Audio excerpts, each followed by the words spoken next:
Hi everybody, welcome to Fast Time Brew. Today I'm kind of running out of beer, so I'm making my favourite kit, Cooper's English Bitter. This is the second time I've done it. Going to dress it up a little bit this time, as you can see. So this is my kit, this is the star of the show. As I said, it's my favourite, makes great beer. 1 kilogram of dry malt, and last time I did this, and one dog, that was where I stopped. But today we got some crystal malt, dark crystal, and different yeast, and let's get going. So here we go, filling up the pot with some water. That's going to go on the stove. And I want that to be about 70 degrees, so I'm going to put in some of these thermometers that I've collected over the years. And yeah, well, you've seen how many thermometers I've had and complain. Oh, that one's busted. Complain about. That's my wireless one, and that's a pH meter which I bought and have never used yet. But anyway, there we go. That should be enough thermometers. 70 degrees, please. And there we go. According to all of these, that's about right. So take that out, and I guess now we're going to put the grains in. So here we go.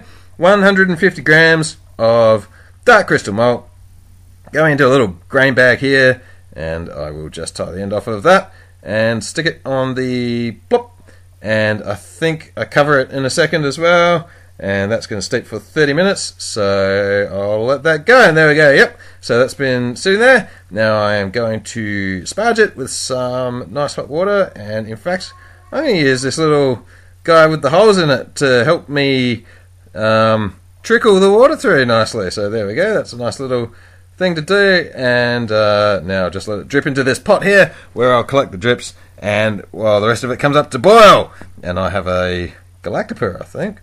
Yeah, anyway, here we go. This is the kit, and these under here are the instructions, if I can get to them. Yep, those are the instructions, but I know what I'm doing. I don't need the instructions, I don't need the lid. Yeast, I thought if I threw it hard enough it would stick to the cupboard, but it didn't. Anyway, yeah, filling the sink with water, hot water. That's going to soften that up and make it easy to pour, as you'll see in a second.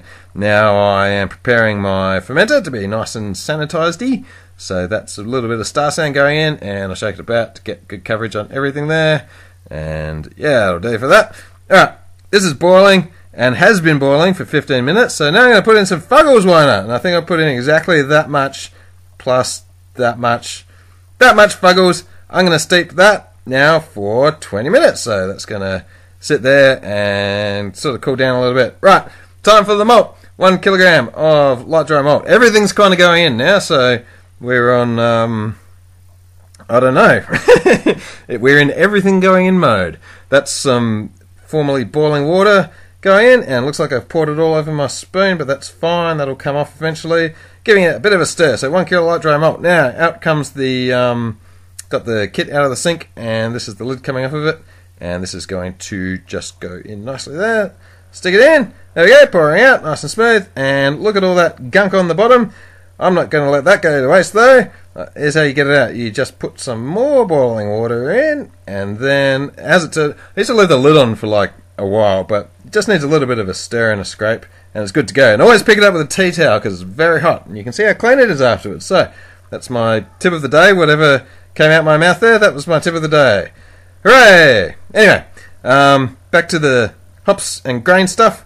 Then I'm going to strain that in. There's the hops staying in the strainer nicely for me. That's very good. Didn't make a mess today. That's even better. And I'll just shake out the last bits of the liquid there. Okay, now we're going to fill this up to 20-something litres. So stirring it and filling it, and stop at the litre mark, and up to the shed. We're all filled up and ready to go. So heading off to the fermentation freezer. I've rearranged the shed a bit actually, but anyway, yeah, so that goes there. That's the heat belt going on, temperature probe going in, and this is my SO4 yeast, which is just about ready, except 29.4 degrees. That's no good. I'm going to let that cool down a bit. Turns out I've been a little bit complacent with all that hot water I used. So remember, I put in a fair bit when I dissolved the malt, maybe 2 litres worth of grain and hop water, plus another 1.5 litres when I got the gunk out of the can there. So yeah, I was, as I said, a bit complacent, didn't bother to cool any of that down, and now I'm dealing with too hot, and it's still too hot. In fact, the temperature's gone up. That was half an hour though. I don't want to leave it any longer before putting the yeast in, so I guess I will start with this kit yeast here.